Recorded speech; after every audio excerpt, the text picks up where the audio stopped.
Amém, irmãos? Dá continuidade no nosso estudo aqui no Campinho, com relação às caminhadas. Vamos avançar, remir o tempo, né? Vamos lá no nosso texto base de Números 33.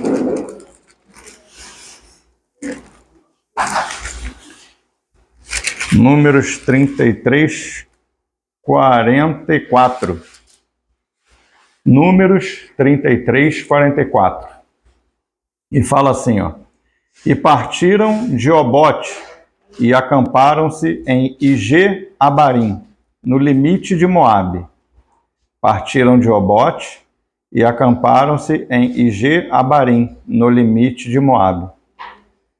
Essa é a 38ª jornada. 38ª jornada. Então são 42, né?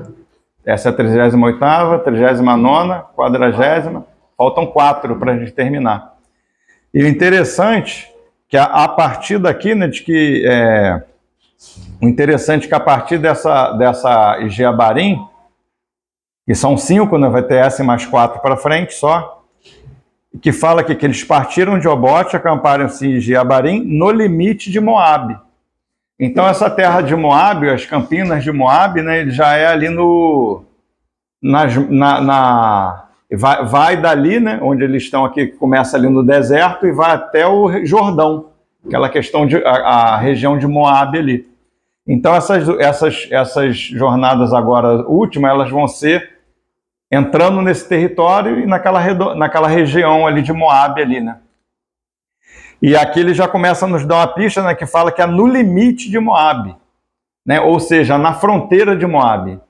Então ali eles vão sair de Obote, vão avançar, é uma jornada de avanço, e eles vão estar ali numa fronteira. É uma jornada que fala de fronteira também, mais uma vez fala de fronteira. Vão começar a entrar nessa região de Moabe, né? Então ele fala ali que aqui tá só a localização tá no limite de Moabe, ou seja, na fronteira de Moabe. Mas quando a gente pega lá em Números ainda 21, a gente vai ver mais detalhe dessa fronteira, que conforme a gente for avançando no estudo, vai ficando mais claro, né? Vamos lá em Números 21 também. Números 21 tem outro texto que também nos fala de Ige-Abarim.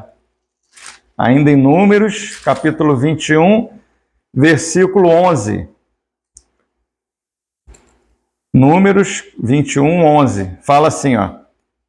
Depois partiram de Obote e se acamparam em Ige-Abarim, no deserto que está de fronte de Moabe, para o nascente. Né? Então aqui ele vai dar mais uma precisão na localização, né, deles, porque não é só eles acamparam no limite, né, na fronteira de Moabe, mas não foi em qualquer lugar da fronteira. Teve um local na fronteira de Moabe específico, né? Então esse local que eles acamparam é no deserto. Eles caminharam pelo deserto, eles não entraram direto em Moabe, não entraram direto. Eles continuaram caminhando pelo deserto e de frente para Moabe, ou seja, na fronteira de Moabe. Aí vai falar assim, para o nascente. Esse local na fronteira era no deserto, né? Esse pedaço da fronteira de Moabe, né? Era no deserto e no Oriente. Para o nascente, que é o Oriente, né? Nascente é o Oriente. Então aqui é muito significativo que agora eles estão chegando em Moabe, né? E vão se preparar para entrar na terra, na herança, na terra da herança. E eles continuam pelo deserto, a gente vai ver com mais clareza um pouquinho mais para frente. E agora eles entram pelo Oriente, né? Que pelo nascente aqui, seria o nascer do sol, de onde nasce o sol, que é uma tipologia de Cristo. Então já começa aqui, onde nasce o Senhor como luz, né? O Senhor ele vem como luz e vai dissipando as trevas. Então a alegoria aqui é essa. No lado da nascente, que é do lado de onde nasce Cristo, por onde Cristo vem. Até o tabernáculo de Moisés, quando era montado, Sempre a porta da entrada, ele era montado sempre com a porta de entrada virado para o Oriente, que era onde, quando o sol nascia, o sol entrava ali pela porta do templo ali, que é a tipologia de Cristo, né? Tem essa tipologia aqui muito interessante. E mais para frente a gente vai ver por quê. Vou explicar assim por alto primeiro, depois a gente vai ver o texto lá. Vai acontecer aqui nessa jornada mais ou menos a mesma coisa que aconteceu na jornada aqui no 21 mesmo, acho que é Cádiz. É Cádiz mesmo, na jornada de Cádiz, no capítulo 20, onde teve a morte de Miriam. Não sei se os irmãos se lembram que eles deveriam passar pelo território de Esaú, não é isso? De Edom, né, que é descendência de Esaú. E eles não deixaram ele passar. Está até aqui no versículo 18, 20 e 18, Números 20 e 18. Porém, Edom lhe disse, não passarás por mim, para que não saia eu de espada ao teu encontro. Então, o povo edomita não deixou eles passarem pelo território de Edom. Então, eles tiveram que rodear, né, o território de Edom ali para continuar avançando. E com Moabe vai acontecer a mesma coisa. Eles não entram porque Moabe também não deixa eles entrar. Então, eles continuam andando pelo deserto. Eles continuam pelo deserto e vão entrar ali pelo lado nascente do sol, que é o lado oriental, né, de Moabe. Vão acampar ali nessa jornada, né?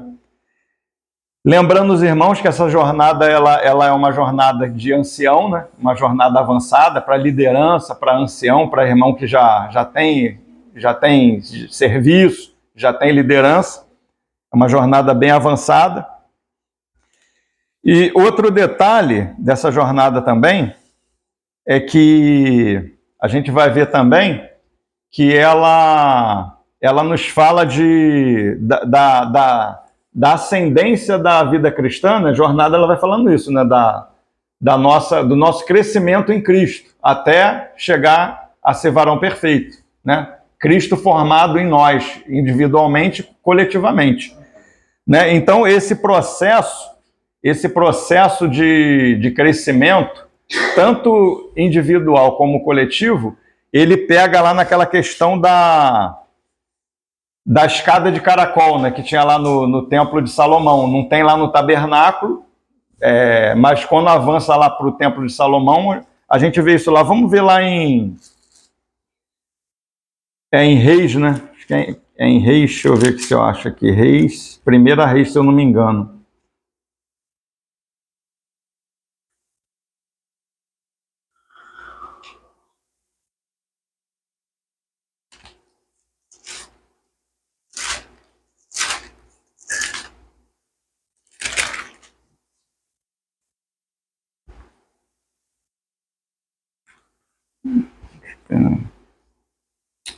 Não estou achando, não.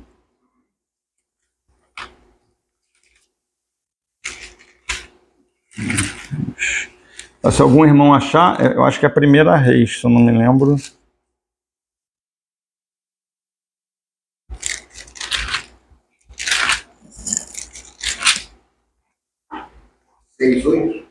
Eu acho que é esse mesmo. Isso.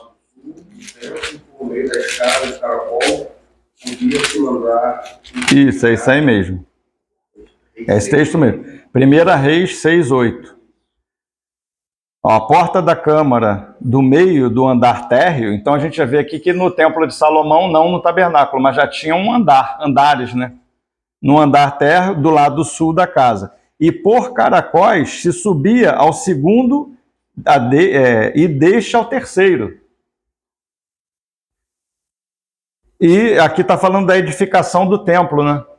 Por Salomão, na época de Salomão. No versículo 10 fala mais uma vez, só essa a primeira frase aqui, os andares, né? Tu vê que tinham andares na casa. Então está falando da ascensão, né, da nossa vida espiritual, que ela é em caracol. Tem hora que você avança, né? Momentos, né, espirituais que você está bem avançado, você está bem, cheio de graça, cheio do Senhor, e daqui a pouco parece que você caiu da graça, parece que você deu para trás. Às vezes até acontece com um problema de pecado mesmo, pode acontecer, é possível acontecer, né? Então o Senhor ele deixa acontecer isso para a gente ver a nossa condição, qual é. Então o Senhor vai expondo essas coisas para a gente tratar com aquilo dali, e em determinado momento a gente trata com aquilo dali, mas não trata totalmente. O Senhor avança com a gente de novo, daqui a pouco o Senhor vai voltar naquela situação ali, até você julgar aquela situação. O X da questão é você aprender a julgar aquela situação. Em determinados momentos a situação te domina, mas você tem que dominar ela, né? Tem que dominar ela pelo Espírito, né? Aprender a discernir, né, as situações. Esse é o X da questão, né? Então, essa jornada, quando a gente vê mais na frente, ela vai passar de novo pela mesma jornada que a gente estudou atrás, de Ezion-Geber, Abrona, Jotbatá. É como se fosse essa jornada aqui que fosse como se eles estivessem dando essa volta novamente por essa jornada, só que num nível mais avançado, mais elevado. Os assuntos são os mesmos, só que num sentido avançado. Não sei se os irmãos se lembram de Gud-Goda, ou Or-Agigdad, que é o mesmo nome, que lá o problema deles lá era as incisões, fala das incisões, que fala da vida religiosa, de querer fazer coisas, você faz coisas para o Senhor, tem aparência, né? Mas o Senhor mesmo não está naquele negócio ali. Então é algo aparente, que aparenta ser o Senhor, mas não é, né? Então isso ali o Gud-Goda, né? O Orhag são as incisões. Tem até aquela passagem até de Elias, né? Dos profetas de Baal, que estão ali se cortando para querer aparentar alguma coisa espiritual. E Elias fala, quando quem orar e descer fogo do céu, o Senhor está naquele negócio ali. Aí ele prepara o altar lá, coloca água e ora ao Senhor e desce fogo ali, né? É a tipologia do Espírito, né? O Espírito está naquilo ali. E nos profetas de Baal não desce o fogo, o Espírito não desce ali, porque é religiosidade, é algo humano, né? Então, Gud-Goda acontecia isso. Quando a gente viu na vez passada a questão dos odres, né?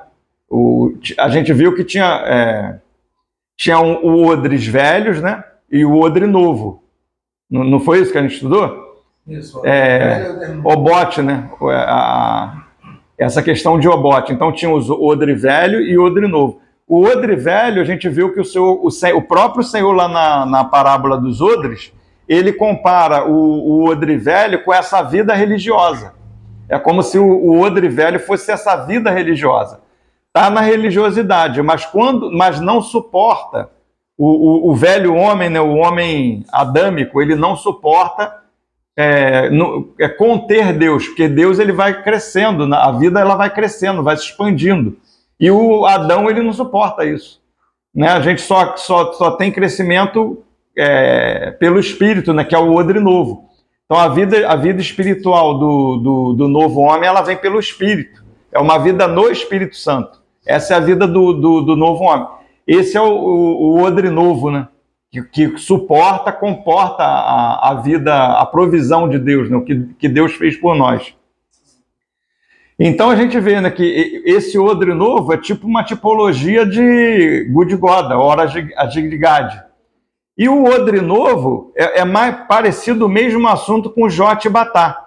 Quando você vai lá para Jotbatá, qual é o assunto de Jotbatá? É que eles agora, lá em Jotbatá, tinham fontes de águas, que vai falar do Espírito Santo. Então agora é uma fonte do Espírito Santo, Jotbatá. Então é parecido com esse mesmo...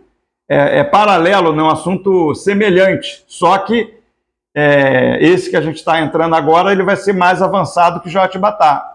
Os odres, né?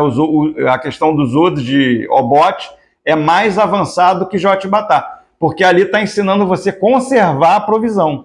Jotbatá você tem o espírito, mas você ainda não conserva. Ora está no espírito, ora não está, ora está em Cristo, está na graça, daqui a pouco cai da graça. Mas essa questão de obote, você agora vai aprender a preservar a provisão. Aleluia. Caminhar em Cristo, né? Continuar em Cristo, andando no Espírito, né? Seria essa a questão. E vamos ver um outro texto que vai falar disso também em Gênesis. Lá em Gênesis 15. Que também fala uma alegoria desse assunto também. Gênesis 15, a gente vai começar no 12.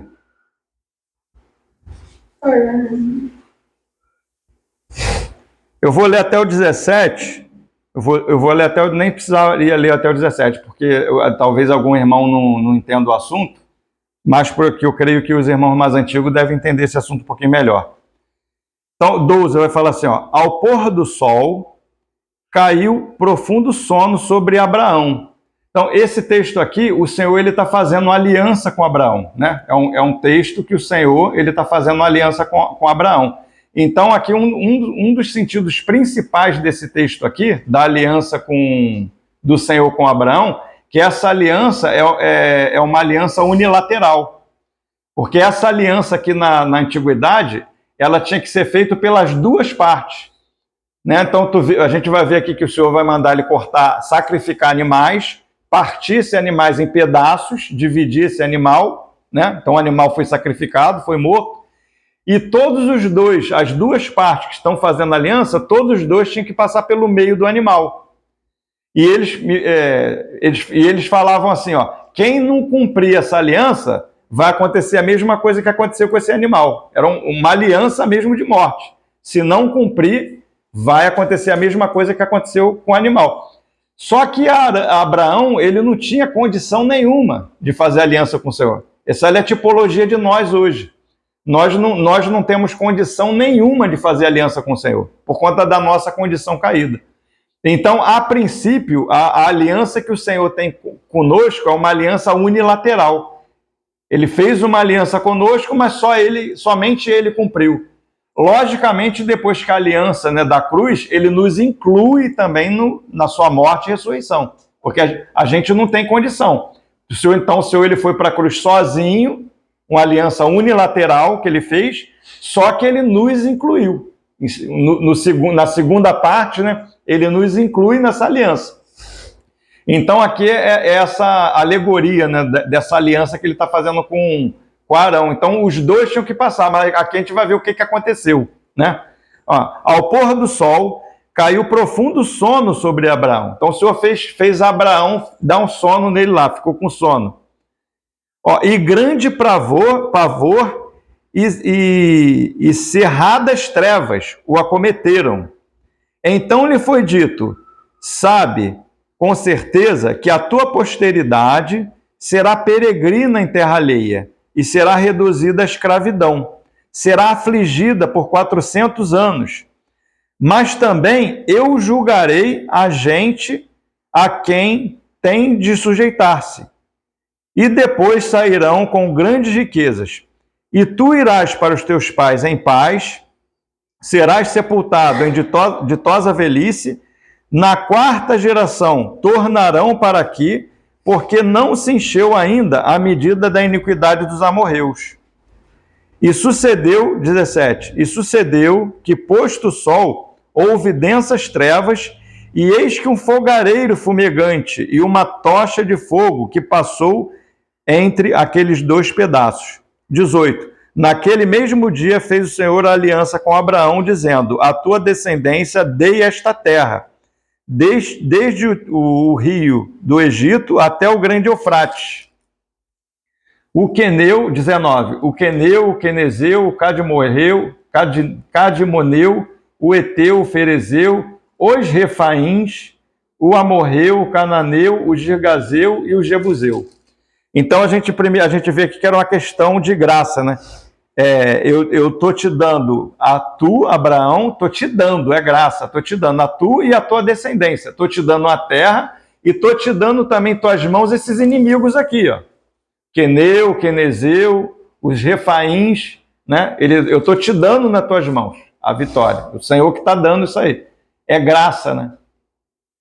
E o Senhor que passa aqui no meio do fogo fazendo essa aliança com Abraão.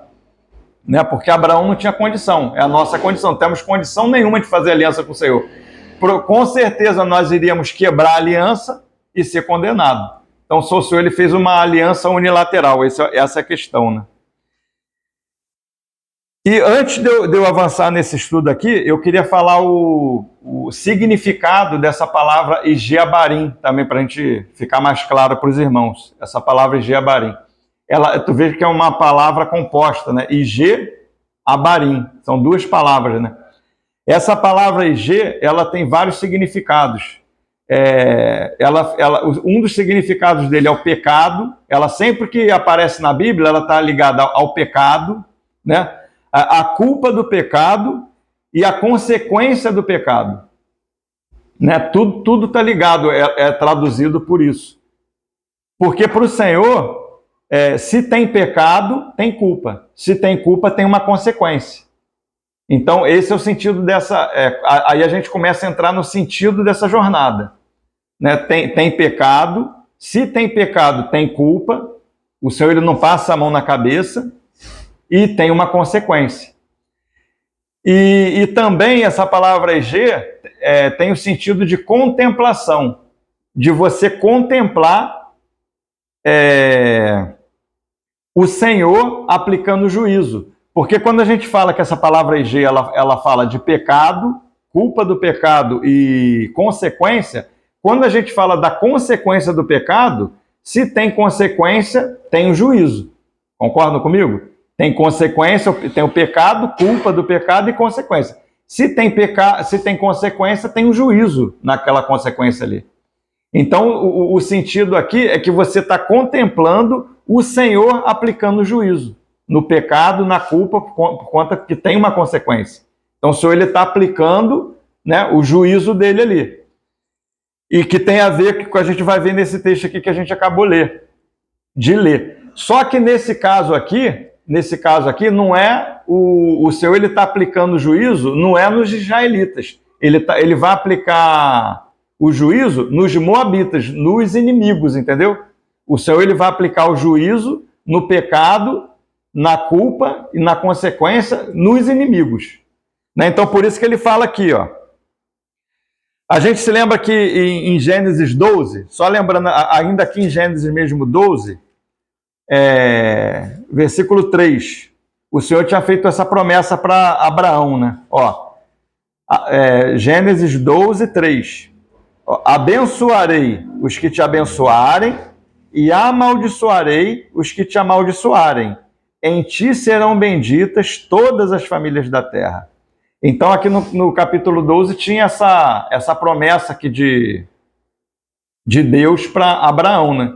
Que ele ia dar a terra, né? Ia abençoar ele, deu a promessa da terra, que era para ele sair da terra dele, ir para aquela terra lá, e nele serão, em Abraão, na descendência de Abraão, seriam benditas todas as famílias da terra. Porém, está aqui, ó, quem te abençoar vai ser abençoado. Agora, quem te amaldiçoar vai ter um juízo. É isso que o Senhor está prometendo para ele aqui. Só que o Senhor, aí nesse texto aqui do 15, a gente está falando, o Senhor ele continua falando isso para Abraão. Abraão, eu vou abençoar você vai ser uma bênção, e eu vou abençoar todas as famílias da terra em ti. Em ti serão abençoadas todas as famílias da terra, na descendência de Abraão. Só que o Senhor já está falando, já está antecipando, só que, Abraão, isso aí é fato, vão ser abençoadas, todas as famílias, mas tem um processo. E o Senhor está falando para ele aqui, ó, a tua descendência vai ser abençoada, mas vai ter um processo. Então, vou voltar aqui para o 15. 13. Gênesis 15, a partir do 13. Ó, então lhe foi dito, então o Senhor aqui está falando para Abraão, ó, sabe com certeza que a tua posteridade, ó, a descendência dele, que seria abençoada, será peregrina em terra alheia, ó, será reduzida à escravidão, será afligida por 400 anos. Mas também eu julgarei a gente que tem de sujeitar-se. Né? Aquele falando do egípcio, né? Aqui ele está falando dos egípcios. Quando os israelitas saíssem do Egito, ele ia julgar o Egito, que aconteceu com aquelas 10 pragas lá. Então, essa palavra de Geabarim está falando disso, desse julgamento do Senhor. Quando o povo sai do Egito, o que o Senhor faz? Julga os egípcios, não é isso? Com as 10 pragas lá. Amém. Ó, 14. Mas também eu julgarei a gente que tem de sujeitar-se e depois sairão com grandes riquezas. E tu irás para os teus pais em paz, será sepultado em ditosa velhice. Na 4ª geração tornarão para aqui. Então agora os descendentes de Arão vão voltar para a terra. Ó, tornarão para aqui, porque não se encheu ainda a medida da iniquidade dos amorreus. Entende? Então, essa é a questão do Senhor. Existe um julgamento do próprio Senhor mesmo, e vai haver um julgamento do Senhor mesmo com a iniquidade do mundo mesmo. Só que o Senhor, ele tem um tempo.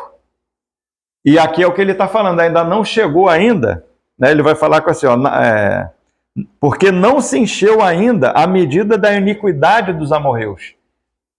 Então, o Senhor, são duas coisas paralelas que acontecem, né? Uma coisa, o Senhor está amadurecendo a igreja, os filhos de Deus eles estão sendo amadurecidos, e, por outro lado, a iniquidade também do ímpio ela está sendo amadurecida. Cada vez a gente vê que a maldade do homem, né, a iniquidade ela vai aumentando. Cada vez mais o homem fica mais perverso, aprende a fazer maldade. A mente parece que para a maldade do ímpio é terrível, né?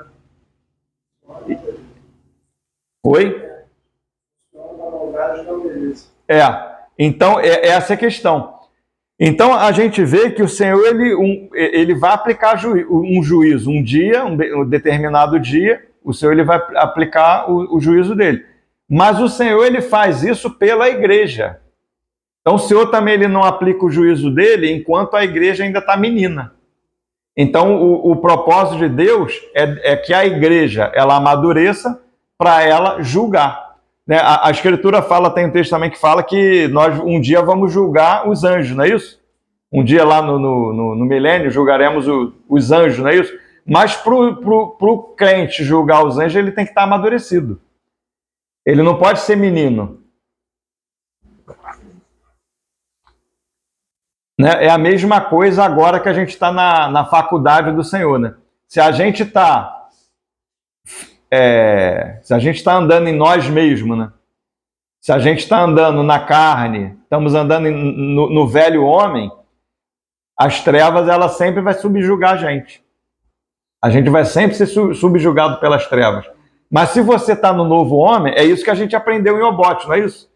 O odre velho não contém a provisão de Deus. Ela vai ser subjugada, vai romper, porque não aguenta, não suporta. A vida, quando começa a crescer, ela começa a te pedir certas coisas que você não suporta, você abre com aquilo ali. Mas no novo homem, no espírito, ele comporta a provisão de Deus. Então você suporta a nova vida e você vai avançando. Isso está falando do odre novo.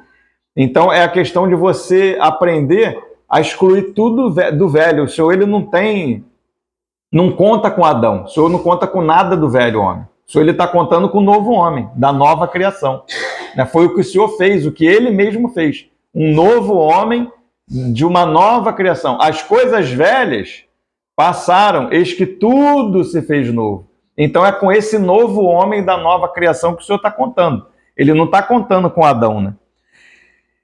Então você precisa aprender essa lição de Obote, né? De preservar a provisão para o Senhor poder avançar contigo para Geabarim. É uma jornada mais avançada. É de você aprender a subjugar inimigo, né?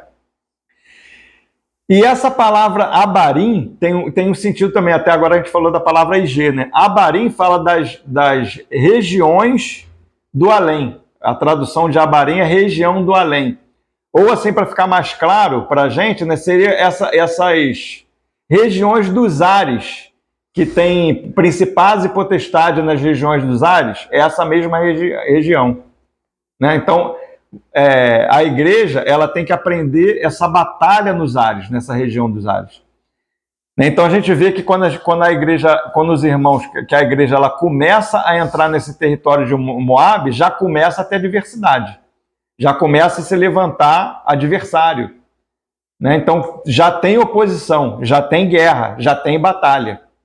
Lá em Ezion-Geber, a questão lá, a gente vai ver que eles ficaram na questão só do entendimento, eles conheciam o assunto, mas eles não tinham ainda entrado no assunto com experiência, de lutar com o gigante mesmo, de lutar a guerra espiritual, batalha espiritual com principado e potestade. Uma coisa é você conhecer isso intelectualmente, outra coisa é você ter experiência prática. Uma coisa é você saber que pessoas, de repente, podem se manifestar com espírito imundo, um demônio, você pode até saber disso. Outra coisa é você ir lá expulsar aquele demônio. Isso é uma situação mais avançada. E o Senhor, ele sabendo que você não está preparado para isso, ele não deixa você entrar nisso. O próprio Senhor, ele não deixa isso acontecer. Ele te guarda disso. Você só está apto a lidar com esse tipo de coisa no novo homem. O novo homem que tem autoridade nesse mundo espiritual. Então, essa jornada de Jeabarim fala de... E G, como eu falei, né, o pecado, a culpa do pecado é a consequência, o julgamento desses espíritos pelo próprio Senhor. Mas quem vai fazer isso é pela igreja. É a igreja que julga, mas a igreja tem que estar amadurecida. Ela tem que estar no novo homem. Somente o novo homem tem autoridade no mundo espiritual. Amém. O velho homem ele não tem autoridade nenhuma. E é essa guerra espiritual que o Senhor está nos ensinando, nos treinando. Ele nos treina um pouquinho, daqui a pouco o Senhor ele, retrocede um pouquinho com a gente, avança mais um pouquinho.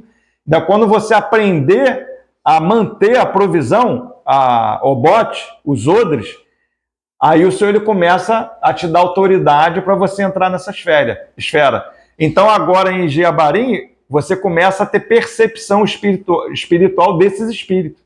Essas coisas começam a ficar claras para você. Você começa a ter visão espiritual, discernir os espíritos. Até, de repente, reunião, fora de reunião, você está discernindo isso ali. Você tem autoridade do Senhor para você repreender aquilo dali e guerrear essa guerra espiritual, né? E enquanto você não está pronto, o Senhor ele vai dando tempo. A gente vê que foi assim no... Vamos lá em Apocalipse. Apocalipse 2. Apocalipse 2.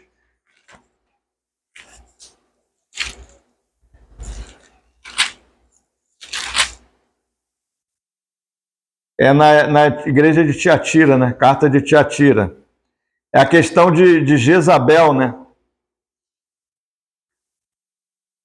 Do 20, o que a gente vai ver é o 21, né? Mas do 20 fala: tenho, porém, contra ti o tolerastes que essa mulher Jezabel, que a si mesma se declara profetisa e não somente ensine, mas ainda seduz os meus servos a praticarem a prostituição e a comerem coisas sacrificadas aos ídolos. Agora o 21, dê-lhe tempo. Então o Senhor ele vai dando tempo para a igreja se preparar, a igreja se aprontar, tomar posição, né? Dê-lhe tempo para que se arrependesse. Ela, todavia, não quer arrepender-se da sua prostituição. Então o Senhor ele vai dando tempo. Quando a igreja não julga, ela não está amadurecida, o Senhor deixa ela ser subjugada.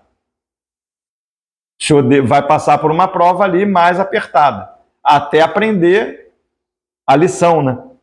É a questão da escada de caracol, né? E aqui no 6 também, né, a gente vai ver Apocalipse 6. A gente vê que isso aí acontece desde a antiguidade, né? Na época lá da antiguidade. E ainda está acontecendo, esse processo ainda acontece até hoje, né? A partir do 9, Apocalipse 6, 9. A gente vai ler até o 11. 9, 10, 11. Ó, quando ele abriu o quinto selo, vi debaixo do altar as almas daqueles que tinham sido mortos por causa da palavra de Deus e por causa do testemunho que sustentaram. Clamaram em grande voz, dizendo: até quando, ó soberano Senhor, santo e verdadeiro, não julgas, que estão esperando o juízo de Deus, estão esperando o Senhor julgar, nem vingas o nosso sangue dos que habitam sobre a terra. Então a cada um deles foi dada uma vestidura branca e lhe disseram que repousasse ainda por um pouco tempo, até que também se complete o número dos seus conservos e seus irmãos que iam ser mortos, como igualmente eles foram.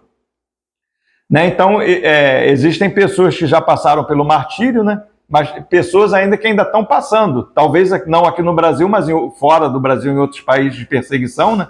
Pessoa que perde a cabeça, é degolado, enforcado, prisão perpétua, só por ter uma Bíblia ou por pregar o Evangelho. Né? Então, ainda não chegou aonde deve chegar a iniquidade dos amorreus. Né? Então, quando chegar a maldade no topo, no cume ali de Satanás, o Senhor ele vai aplicar juízo.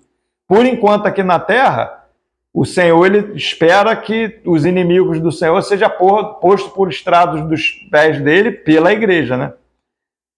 Mas o Senhor ele quer aplicar juízo.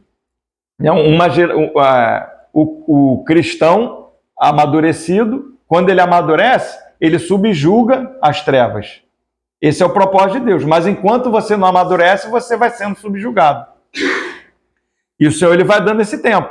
Você vai ficando ali como o pão, né, de Efraim, que fica ali no fogo, ali, tosta de um lado, vira para amadurecer, para ficar um bolo assado dos dois lados. Às vezes é maduro de um lado, do outro lado não é maduro, né? 1 Coríntios 2, 14 e 15. 1 Coríntios.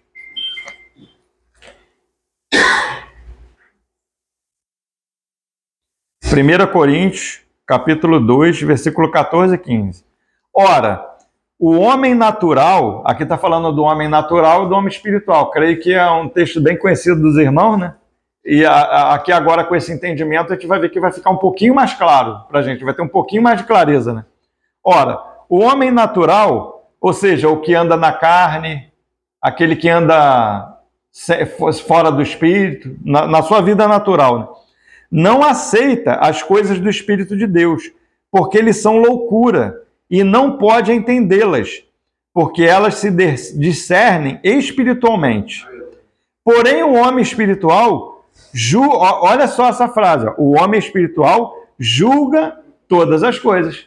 Então, para que o Senhor quer que a gente ande no Espírito, no novo homem, na nova criação? É para julgar. O homem espiritual, ele julga todas as coisas.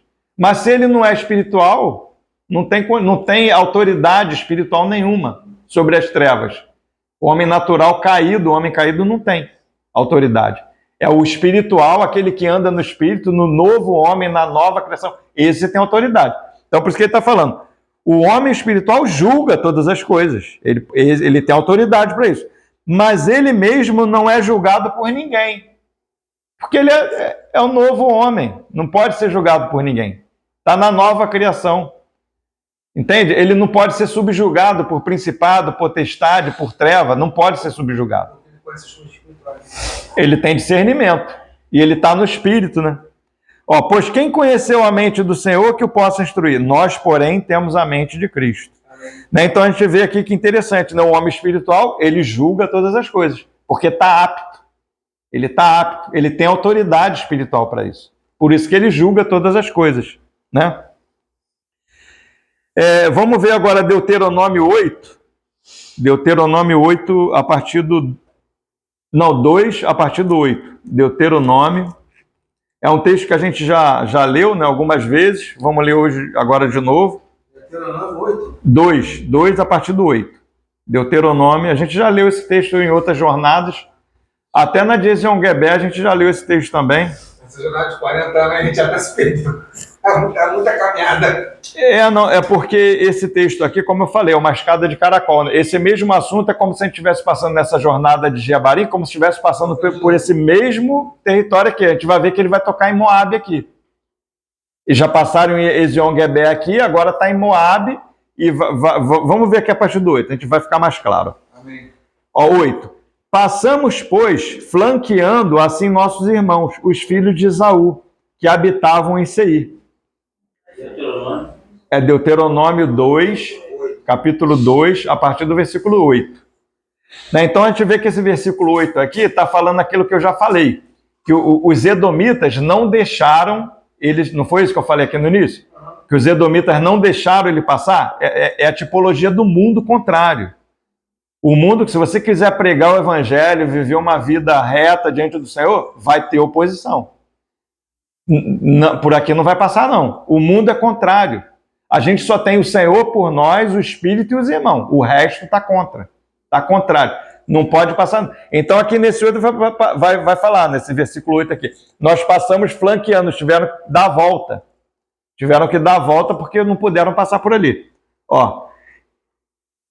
Passamos, pois, flanqueando assim nossos irmãos, os filhos de Esaú, que habitavam em Seir, como o caminho de Arabá, de Elate, que é a Brona, e de Ezion-Geber, onde é o espinhaço do gigante, fala de principado e potestade, no sentido de você conhecer só o assunto. Mas agora em Jeabarim está falando de experimentar mesmo, de ter autoridade, já mais avançado. Viramos-nos e seguimos o caminho do deserto de Moabe. Eles estão indo para o caminho do deserto de Moabe para chegar em Jeabarim.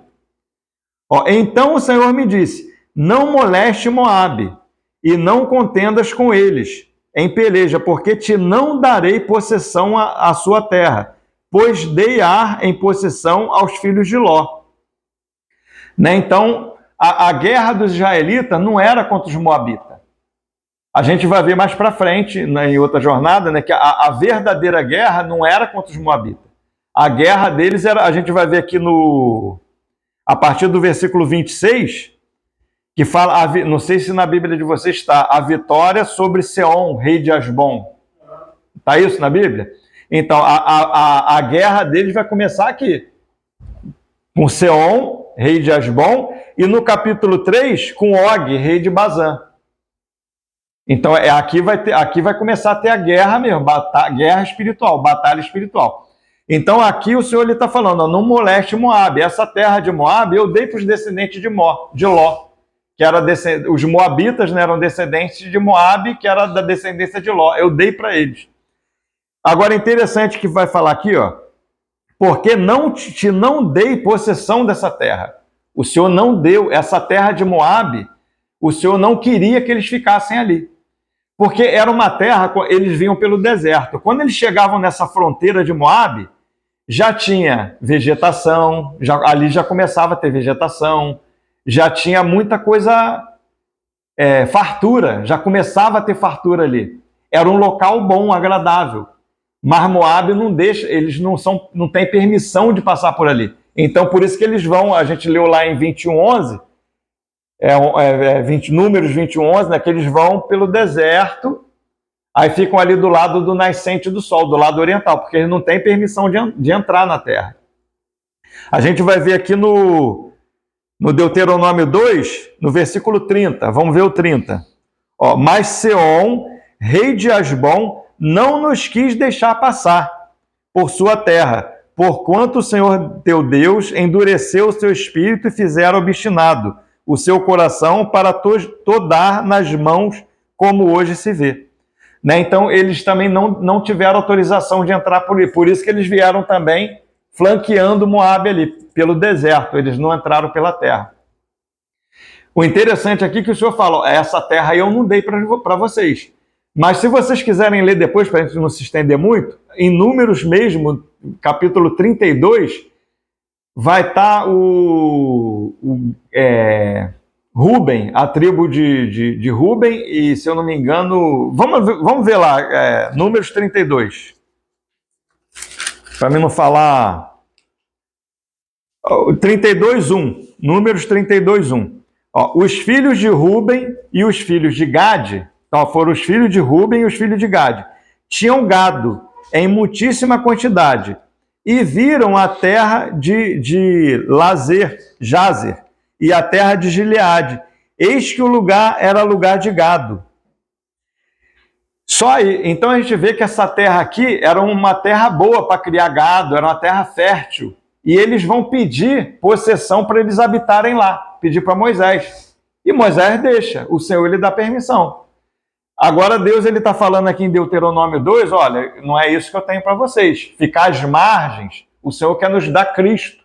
A nossa herança é o Senhor. O Senhor é a nossa herança. Que vai falar da terra de Canaã, ele fala da plenitude de Cristo. De Cristo formado na igreja. É isso que eu tenho para você. Eu não estou te dando isso para vocês. Mas às vezes tem irmão que escolhe ficar na periferia, né? Ficar ali do outro lado. Que tá agradável, né? Ali o local já é um local agradável, mas ainda não é o que o Senhor tem para eles. Depois a gente vai falar com mais detalhe desse assunto, né? Então, a tribo de Ruben e Gad, eles pedem possessão ali. E se você quiser, o Senhor ele não vai brigar contigo, não. Vai fazer o quê? O Senhor tem algo para você, tem uma herança que é Cristo, você não quer? Ah, não, quero ficar aqui. Então o Senhor permite, né? Tem coisa que o Senhor permite, mas não é o que o Senhor tem para cada um de nós. Então aqui, ó, porque não te dei possessão dessa terra. Não era o que o Senhor tinha para eles. Versículo 10. Os Emins dantes habitavam nela, povo grande, numeroso, alto, como os Anaquins. Também eles foram considerados refaíns, como os Anaquins, e os Moabitas lhes chamavam Emins. Agora, interessante aqui dessa região, fala... Oi? Estou em Deuteronômio, desculpa, irmão. Nem falei, né? Estou em Deuteronômio que eu li aqui 10. Eu voltei para Deuteronômio. Deuteronômio 2:10. Deuteronômio 2:10. Então aqui está falando, né? A gente sabe que esses nomes aqui está falando de principado e potestade, que a gente está falando dessa região celestial, né? Dessa batalha espiritual nas regiões celestes. Né, que a nossa briga não é contra a carne nem contra o sangue, mas contra principados e potestades nas regiões celestiais. Não é isso? E o Senhor ele nos abençoou com toda sorte de bênçãos espirituais nas regiões celestiais em Cristo Jesus. Agora, lá nós temos todas essas bênçãos, mas tem guerra, tem oposição. Amém. E a igreja ela tem que aprender a guerrear essa guerra. Esse é o assunto de Jeabarim. Então, a Barim, né, fala dessas regiões do além. Você começa a ter visão espiritual, discernir o espírito. O homem natural não discerne, mas o espiritual tem discernimento e julga. Não é isso que a gente leu lá em Coríntios? Para julgar. Né? Não é não é um clube. A igreja não é um clube de lazer. Né? Mas o Senhor ele tem um propósito na nossa reunião. No nosso amadurecimento. O Senhor quer que a gente, não quer que a gente fique, ainda quando a gente se converte, a gente é menino, né? Mas o Senhor não quer que a gente fique menino para sempre. Mas para que o Senhor quer que a gente amadureça? Para guerrear as guerras espirituais. Tem um motivo. Para subjugar o inimigo. O Senhor mesmo, ele vem e subjuga, né? Porque IG também fala de contemplar. Então, essa contemplação desse julgamento do Senhor, que o Senhor faz nos inimigos pela igreja. Ele não faz sozinho. Ele quer fazer pela igreja. A gente vai ler um outro texto mais de Efésios mais na frente que vai falar disso. Quando a gente vê isso aqui... Deixa eu ver se eu acho os versículos aqui. Olha o versículo 21, Deuteronômio 2, 21. Ó. Povo grande, numeroso e alto, como os anaquins, o Senhor os destruiu diante dos amonitas, e estes, tendo-os desapossado, habitaram no lugar deles. Aí agora o 22. Assim como fez com os filhos de Esaú, que habitavam em Seir, de diante dos quais destruiu os horeus. Os filhos de Esaú, tendo-os desapossado, habitaram no lugar deles. Então a gente vê que essa região aqui é uma região de guerra, uma região de conflito. é um povo subjugando o outro. Tá dando para os irmãos perceber que essa região é uma região de conflito? Uma hora os moabitas estavam lá, outra hora os zoreus foram lá, subjugaram eles, outra hora Esaú, os edomitas subjugaram, então tem essa guerra, é uma região de batalha espiritual, né? Então só tem discernimento nessa batalha se tiver amadurecido. Então você tem uma clareza, o homem natural não, mas o espiritual discerne o espírito e julga, né? Então esse aqui é o sentido, né? Vamos ver um outro texto, deixa eu ver aqui se eu...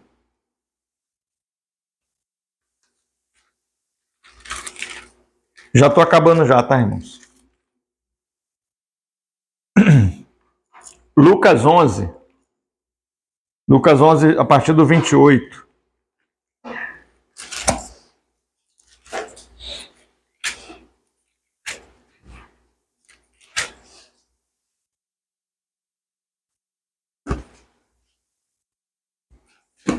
Não, é 17, acho que é 17, irmãos.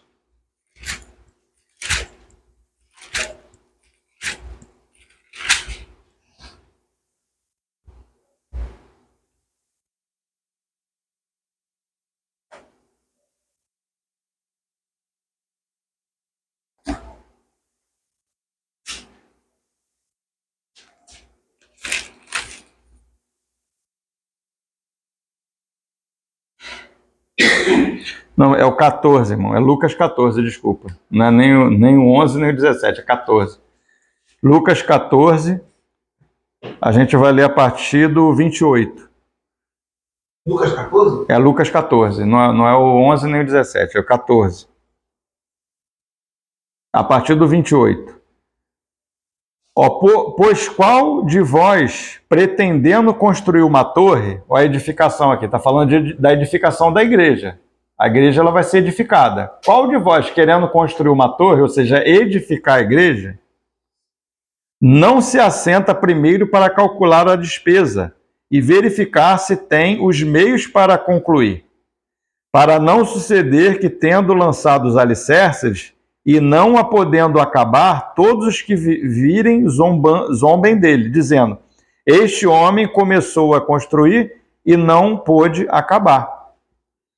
Ou qual é o rei que, indo para combater outro rei, não se assenta primeiro para calcular se com 10.000 homens poderá enfrentar o que vem contra ele, com 20.000.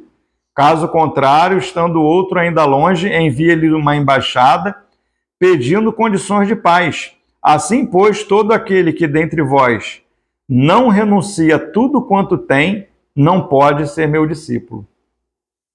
Então tem um preço, né? Renunciar a tudo o que tem. Então existe uma edificação, mas ela é feita em meio a uma guerra, né? É questão lá da edificação dos muros na época de Neemias, né? Numa mão tinha a espada, na pá para edificar, e na outra a espada para guerrear, né? Porque a edificação ela acontece no meio da guerra espiritual, tem batalha espiritual. Né? Então você tem que saber que fala que se você sabe, o rei não se assenta primeiro para calcular se com 10.000 homens poderá enfrentar o que vem contra ele. A gente tem que saber, como igreja, né, como um homem coletivo na cidade, se os irmãos estão em união, né? Estão unidos. Se os irmãos estão como um homem na cidade. Porque senão vai um irmão sozinho. Você abre um trabalho numa localidade, o irmão vai, eu não posso ir, ninguém vai contigo. Você fica sozinho no negócio. Daqui a pouco o negócio acaba. Então, a gente tem que ter consciência disso, consciência espiritual. Né? Os irmãos se assentar antes, né, para você estar indo para uma batalha espiritual, irmão. Tá abrindo uma reunião, seja de oração. A gente, às vezes, pensa só em ter uma reunião no local, ler a Bíblia, cantar um louvor, a gente já está satisfeito com isso, né? Mas não é somente isso. Tem que ter uma edificação, tem um processo, vai ter uma guerra, tem uma batalha. Não é só isso. Por isso que muitas das vezes você começa um trabalho no lugar, daqui a pouco acaba. Começa, daqui a pouco acaba. Porque não calculou os gastos, a condição, ó, 33. Assim, pois, todo aquele dentre vós que não renuncia a tudo quanto tem, não pode ser meu discípulo. Tem um preço para pagar. Né? Às vezes a gente tem que deixar, quer ir para uma festa, mas tem um preço para pagar. Tem um preço de renúncia. Tem um preço financeiro também, tem gasto financeiro. Por isso que tem que calcular. Porque quando você quer edificar uma torre, você não calcula os gastos. Tem gasto também. Porque vai ter oposição, né? Vamos ver outro texto em Pedro, né? 2 Pedro 1. 2 Pedro 1, a partir do 3. Aqui fala da maturidade, né? Da igreja, dos irmãos, né?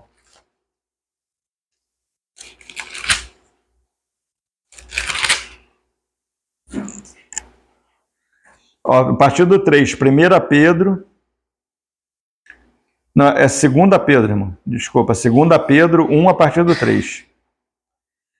Todos acharam? Amém. Ó, visto como pelo seu divino poder nos tem sido doadas, ó, doadas, graça, pelo seu divino poder, pelo poder de Deus, nos tem sido doadas, é graça de Deus, é por graça, por fé, tem que crer para alcançar. Todas as coisas, todas, não algumas, todas as bênçãos espirituais nas regiões celestiais em Cristo Jesus. Todas elas nos têm sido doadas. É graça. E essas coisas nos conduzem à vida e à piedade, à vida de Deus mesmo, a nova vida. É a vida de Cristo mesmo. Pelo conhecimento completo, começa pelo conhecimento completo de Cristo, ó, daquele que nos chamou para a sua própria glória e virtude. Ele nos chamou para a própria glória dele e virtude, que é uma expressão dele mesmo, não é nossa. E virtude dele mesmo, não é nossa, as virtudes são dele. Ó, pelas quais nos têm sido doadas, mais uma vez, ó, graça, as suas preciosas e muito grandes promessas, para que por elas vos torneis co-participantes da natureza divina. Cristo formado em nós, caráter de Cristo, né? Vida de Deus, a própria vida dele. Livrando-nos da corrupção das paixões que há no mundo. Ó, isso nos livra disso aqui, da corrupção e das paixões que há no mundo. Por isso mesmo, vós, reunido toda a vossa diligência, tem que ter diligência, irmão. Com as coisas de Deus tem que ser diligência. Tem que ter diligência. Associai com a vossa fé, ó, tem que ter fé. Isso aqui é coisa de novo convertido. Né? O novo convertido, ele lida com fé, você tem que crer, às vezes não crer. Isso é uma estatura de novo convertido. Tem que se arrepender, arrependimento, fé. Isso é coisa de novo convertido. Aí já fala aqui, ó, unida a sua fé, já vem a virtude. A virtude já começa a adolescência espiritual. Você já é um adolescente espiritual. Você já começa a ter experiência com os dons, com as virtudes dele mesmo. Ou seja, os dons espirituais. Você já tem cargo, você já tem o seu dom. Seja qual for ele. 1 Coríntios 12 vai falar das diversidades de dom. Então tem a virtude. Você já começa a experimentar o Senhor, as virtudes do Senhor. Isso é a parte de adolescência. Ó, com a virtude, o conhecimento de Deus, o conhecimento experimental mesmo, não é conhecimento intelectual, é experiência com Deus. Ó, com o conhecimento, o domínio próprio. Então aqui já entra na esfera de pai. Né? Pai, você tem que ter domínio próprio. Você tem conhecimento, tem experiência, tem o dom, tem que ter domínio próprio. Ó, com o domínio próprio, a perseverança. A perseverança era uma virtude, né? Uma avançada, já você chegando praticamente quase robótico. Porque se você tem domínio próprio, o que você precisa agora? Você já tem domínio próprio. Agora você tem que conservar a provisão. Então é perseverança. É você conservar no espírito a nova vida, né? Já está quase lá em robótico. Ó. Com o domínio próprio, se você... Porque às vezes a gente tem domínio próprio, né? Mas daqui a pouco não... Daqui a pouco cai da graça. Aí você tem domínio próprio, daqui a pouco cai. Então, se você tem domínio próprio, tem que ter perseverança, tem que avançar. Ó, com a perseverança, agora vem a vida de piedade, uma vida de Deus mesmo, a vida do Senhor sendo expressada, né? Com a piedade, com essa vida pia, né? Não uma vida ímpia, mas uma vida pia, a fraternidade. Essa questão da fraternidade aqui, nessa palavra fraternidade, tu vê que é uma estatura avançada. Nessa palavra fraternidade aqui, ela está incluída companheirismo, reconhecimento, reconhecer os irmãos, reconhecer o dom dos irmãos, companheirismo com os irmãos. Se os irmãos estão indo para um trabalho, algum serviço, os irmãos não tirar o corpo fora, né? Muitas das vezes acontece isso. Irmão, tem que ir numa reunião, determinada reunião. Quem pode ir?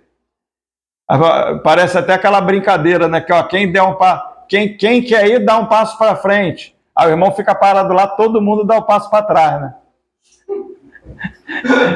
Eu estou falando aqui brincando, mas é sério. Quem quer ir, dê um passo para frente. Aí o irmão está parado lá, quando ele vê, ué, todo mundo deu um passo para trás. Aí o irmão fica sozinho no negócio. Isso aqui é maturidade, irmão. É com a vida de piedade, fraternidade, reconhecimento dos irmãos, suporte aos irmãos, companheirismo, reconhecimento do dom do irmão, e com a fraternidade, o amor, né? Que é a tipologia ali de Canaã, né? A vida de Cristo, porque Deus é amor, né? Para você chegar. É avançado isso, né? Agora, Efésios, irmão, já estou acabando já, tá? Efésios 1. Efésios 1. Só vou ler mais 2 textos só e já estou terminando.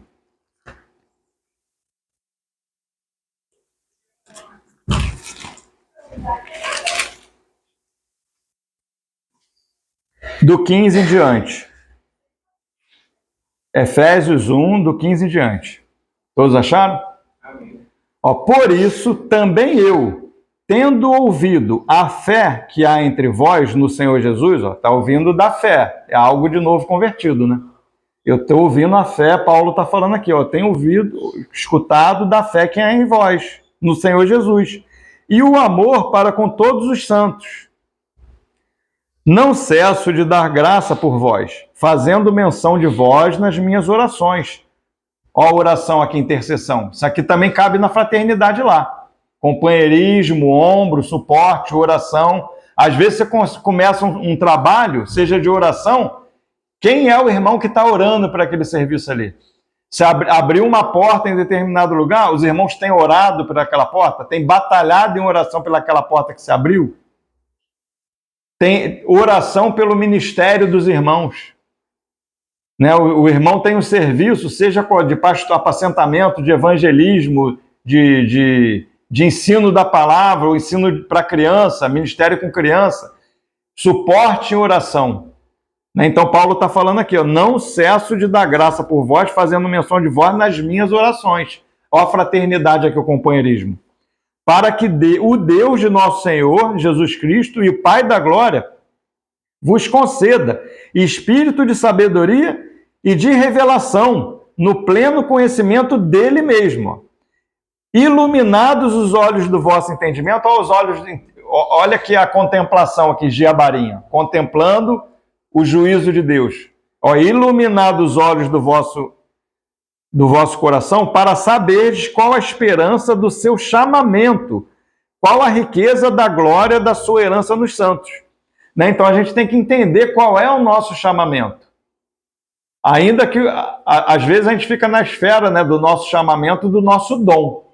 Ah, não, o meu chamamento é para apacentar, o meu chamamento é para ensinar, o meu chamamento é para evangelizar.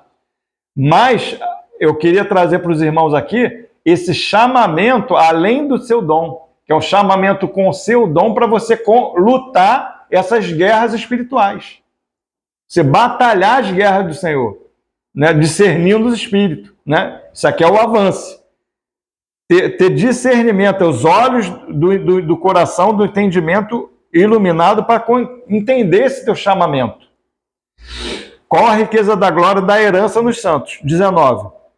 E qual a suprema grandeza do seu poder para com os que cremos, segundo a eficácia da força do seu poder. Ó, o Senhor vai dar poder para o novo, autoridade para o novo homem. Poder para quê, irmão? Para que a gente quer isso? Para ficar rico? Não, tem um propósito. Para guerrear as guerras do Senhor, as batalhas espirituais, quebrar cadeias, romper grilhões, desfazer as obras do diabo, ter poder espiritual para isso. A gente tem que ter discernimento dessas coisas. O qual exerceu ele em Cristo, ressuscitando dentre os mortos e fazendo sentar à sua direita, nos lugares celestiais. Os lugares celestiais aqui, acima de todo principado, acima de todo principado e potestade, e poder e domínio, e de todo nome que se possa referir, não só no presente século, mas também no vindouro. E pôs todas as coisas debaixo dos pés, e para ser o cabeça sobre todas as coisas, o deu à igreja. Tá dando para os irmãos captar? Que o Senhor, ele faz todas essas coisas, venceu o principado, acima de todo principado, 21, potestade, poder. Esse é o nosso chamamento, irmão. Esse é o nosso chamamento. Está sobre todo principado, potestade, domínio, exercer autoridade. Por isso que o Senhor, ele como cabeça, foi dado à igreja. É isso que ele está falando aqui no texto. Então, o Senhor... Vamos ler só o 23 aqui, para depois eu fazer o comentário. Né? 22. E pôs todas as coisas debaixo dos pés, e para ser o cabeça sobre todas as coisas, o deu à igreja, porque é pela igreja. O qual é o seu corpo, a plenitude daquele que tudo enche em todas as coisas. O propósito é que o Senhor encha todas as coisas. Esse é o propósito. E a igreja, tendo Cristo encabeçada, né, pelo Espírito, pelo ministério do Espírito Santo, exercendo a autoridade do Espírito no novo homem, com nada do velho, subjugando principados e potestade, colocando ele debaixo dos pés. Né? Então, é essa batalha espiritual. Né? Quando Adão mesmo foi colocado lá no Éden, qual foi o propósito que Deus colocou ele lá? Para que ele domine. Não é isso? Tudo, né? Oi? E cuidasse de tudo. Para que ele cuidasse e guardasse. Guardar e cultivar o jardim e guardar. E tenha domínio sobre as aves do céu, sobre os animais que rastejam. Aquilo dali está falando de principado e potestade. Não está falando, a gente às vezes entende de animal, né? Dominar urso, leão, cobra, peixe, ainda que na época da criação era assim. Mas o sentido lá é de espírito, que está as aves do céu, espírito que estão na região celestiais, os animais que rastejam, répteis, tinha uma serpente lá rastejando no Éden, que era o próprio Satanás, e sobre os animais aquáticos, principado e potestade das águas, das regiões de água. Porque existe isso. Então o homem foi criado para dominar essas coisas, só que o homem caiu. E a gente vê que no caso de Jó, no caso de Jó mesmo, até a Quinha estava orando no início com relação a isso, lá de Jó, né? A gente, muitas das vezes, a gente é colocado em prova, nós somos colocados nas nossas provas para ver quem a gente vai dar glória. Se a gente vai dar glória ao Senhor ou se a gente vai dar glória a Satanás. Viste, meu servo Jó? Tem homem temente a Deus, se desvia do mal. Mas se você tirar tudo que ele tem, não vai ser assim, não. Então lá, vou te dar, deixar você provar ele lá. Por isso que tem mártir. A gente não leu lá a questão dos mártires lá? Que estão esperando o juízo de Deus, mas tem um número dos mártires para se completar, né? O Senhor, ele tem um número de mártires. Mas tu vê a questão de Jó, né? Jó, que foi criado do pó, o homem que foi criado do pó, a vontade de Deus é essa, né? Que esse homem que foi criado do pó dê glória a Deus. E o próprio Satanás, que foi criado em glória, desonrou a Deus. Né? Então, Satanás, ele foi criado em glória e desonrou a Deus. O homem foi criado do pó, tipo Jó, né? E glorificou a Deus. Com toda a debilidade dele, né? Mas a gente só tem condição em Cristo. Só pelo Espírito, só pela provisão que o Senhor fez por nós, né? Então, é essa questão, irmãos, tá? Eu tô terminando por aqui, vou estar passando para os irmãos fazer pergunta ou acrescentar alguma coisa, se os irmãos quiserem acrescentar mais algum assunto ou fazer pergunta, tá? Os irmãos ficam em vontade. Mas essa é a questão de Jeabarim, né? E Jeabarim é contemplação de Deus, do juízo de Deus ao pecado dos ímpios pela igreja. Por isso que ele nos foi dado como cabeça. Por isso que depois da morte do Senhor, da provisão dele, tratar com nossos pecados, crucificar o velho homem para tratar com o nosso pecado, a nossa natureza pecaminosa, depois disso ele derramou o Espírito. Por que foi derramado o Espírito Santo? Para nos conduzir à nova vida. Porque é o Espírito que nos conduz na nova vida. Se a gente aprende a conservar essa provisão, que é o Espírito, né, em nós, como um odre novo, conservando a provisão, o Senhor ele avança conosco. Senão a gente vai ser subjugado. E o Senhor permite, para a gente ir aprendendo a guerrear essa batalha espiritual. Amém, irmãos?